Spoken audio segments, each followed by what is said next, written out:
자칭 사도라 하되 아닌 자들을 시험하여 그의 거짓된 것을 내가 드러낸 것과, 그걸 또 주님께서 보고 아셨다는 거예요. 여러분, 참 우리 귀담아 들어야 됩니다. 2000년 전에 가짜 선지자들이 있었습니다. 가짜 교사들이 있었습니다. 가짜 사도들이 있었습니다. 그들이 가짜 복음을 전하면서 자기 주머니를 불렸습니다. 요즘도 뭐 이런 일이 많지 않습니까? 근데 옛날이나 지금이나 그런 가짜 복음, 가짜 설교자, 가짜 목사, 가짜 사도에게 빠지는 사람들에게는 두 가지 공통점이 있습니다. 첫째가 욕망이고 둘째가 무지입니다. 가짜일수록 인간의 욕망을 부추깁니다. 자기 말만 들으면 내가 욕망하는 것이 어떻게든 이루어질 것처럼 욕망을 부추깁니다. 욕망에 사로잡힌 만큼 말씀에 대해서는 무지해요. 말씀에 대해서 스스로 자립하려 하지 않습니다. 그러니까 말씀에 대한 분별력이 없는 겁니다. 그런데 2000년 전에 가짜 선지자들이 이 교회 저 교회를 다니면서 가짜 복음을 터뜨리고 귀에 듣기 좋은 사탕발림을 이야기하면서 자기 주머니를 불리는데 주님께서 그거 책망하시겠다는 거예요. 여러분, 우리말로 책망하다라고 하는 동사는 일회적인 동작의 동사입니다. 가령 내 아이가 있는데 학교 숙제를 해야 되는데 숙제 안 해요, 얘가. 그리고 밤새도록 게임을 합니다. 그래서 아침에 일어나서 학교를 가는데 너 숙제했냐? 안 했습니다. 그러면 아빠가 책망을 해요. 혼을 내요. 그렇다고 아빠가 그 아이 다시 안 봅니까? 숙제 안 하고 학교 갔는데 학교 갔다 오면 여전히 갔다 왔니? 또 감싸줘요. 여기에서 책망하다고 하는 것은 그런 의미가 아닙니다. 원문에 이 책망하다는 단어는 카타라는 단어로 쓰여 있는데 그건 영어로 against입니다. 반대한다, 수용하지 못한다, 절대로 동의하지 못한다, 이거예요. 인간들이 얼마나 자기를 부풀려서 하나님 자리에 앉아서 하나님인 척 하는지, 하나님께서 인간들에게 얘들아 너희들 좀 가만히 있어라. 그리고 너희들이 아니고 내가 하나님인 것 좀 알아라. 너희들이 계속 교만하게 하나님의 자리에 앉아서 너희들 욕망 자체를 너희 인생의 관역판으로 삼는다면 내가 가서 촛대를 옮길 것이다. 왜? 그런 교회는 하나님의 빛의 통로가 될 수 없기 때문입니다. 바꾸어 말하면 무슨 말입니까? 너희들이 하나님을 관역판으로 삼고 하나님의 아가판 프로텐 속에서 바른 삶으로 응답을 계속하기만 하면 너희들은 계속해서 나의 빛의 통로, 금촛대로 쓰임받게 될 것이야. 바울이 고린도에 편지를 쓰면서 고린도전서 2장 1절 2절에서 이렇게 기록합니다. 형제들아, 내가 너희에게 나아가 하나님의 증거를 전할 때에 말과 지혜의 아름다운 것으로 아니하였나니. 여러분, 신약 성경의 4분의 1을 바울 혼자서 썼습니다. 사복음서를 빼고 나면 신약 성경의 3분의 1을 바울이 썼습니다. 그 바울의 문장이 얼마나 수려하고 그의 논리가 얼마나 탁월한지 가히 바울을 가리켜 문의 귀재라고 해도 과언이 아닐 정도입니다.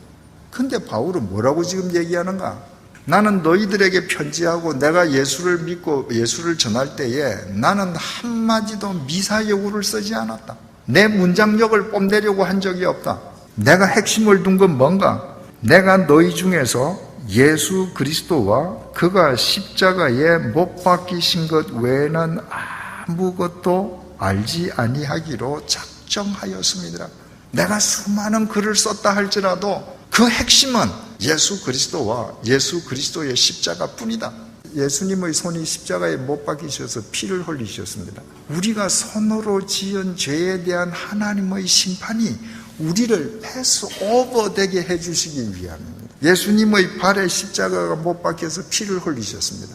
우리가 가장으로서, 사회인으로서, 그리스도인으로서 가세는 안 될 것을 돌아다니면서 우리가 두 발로 지은 죄값에 대한 하나님의 심판이 패스오버 되게 해주시기 위함입니다. 예수님께서 돌아가셨는지 안 돌아가셨는지 확인하기 위해서 로마 군병이 예수님의 옆구리에 창을 찔러서 마지막 피, 물 한 방울까지 다 흘리셨습니다.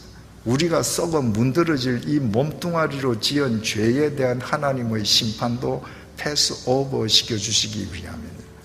그러니까 그 예수님을 만나고 나니까 바울은 그 예수와 예수 그리스도의 십자가 외에는 할 말이 없습니다. 여러분, 지금 만약 여기가 무슨 반기독교적인 그런 국가여서 우리가 지금 예배드리는 이 장소를 반기독교적인 군대가 지금 딱 진을 치고 밖에서 한 사람만 나와라, 한 명만 죽어라, 그럼 나머지는 다 집에 보내줄게. 그러면 여러분들 다 누구 쳐다보시겠어요? 권 목사님 보시지 않겠어요? 여러분들 중에서 권 목사님은 사세요, 내가 나가서 죽을게요, 그런 분 있겠습니까? 의인이 있으면 다 의인에게 매달립니다. 당신이 죽으세요. 선인을 위하여 용감히 죽는 자가 혹 있거니와. 어쩌다가 선인을 위하여 용감히 죽는 자, 이 부분도 좀 의미가 명확하게 전달이 안 됩니다. 선인이라고 번역을 하면 착한 사람 번역 이런 뜻 아닙니까? 근데 헬라어 아가도스는 선량하고 순진무구한 사람을 의미합니다. 그러니까 이를테면 어린아이를 생각하면 됩니다. 그런 사람입니다. 이 순진무구한 어린아이를 위해서 용감히 죽는 사람은 어쩌다가 있을 수 있다. 여기 용감이라는 것은 톨마우라고 기록되어 있는데, 이 톨마우라는 것은 담대하게 이 말인데, 그 단어의 본질은 생각하지 않고입니다. 생각하지 않고는 선량한 사람이 있을 때 죽을 수 있다는 거예요. 바꾸어 말하면 생각하면 못 죽는다는 거예요. 여러분, 옛날에 가끔 한국에서 철길에서 아이가 놀아요. 그런데 기차가 오는데 이 아이는 기차 소리를 못 듣고 놉니다. 기관사는 아이를 못 봐요. 그러면 누가 뛰어들어가서 그 아이를 쳐내고 살립니까? 엄마입니다. 대개 그 아이의 엄마가 아이를 밀쳐내고 자기가 죽어요.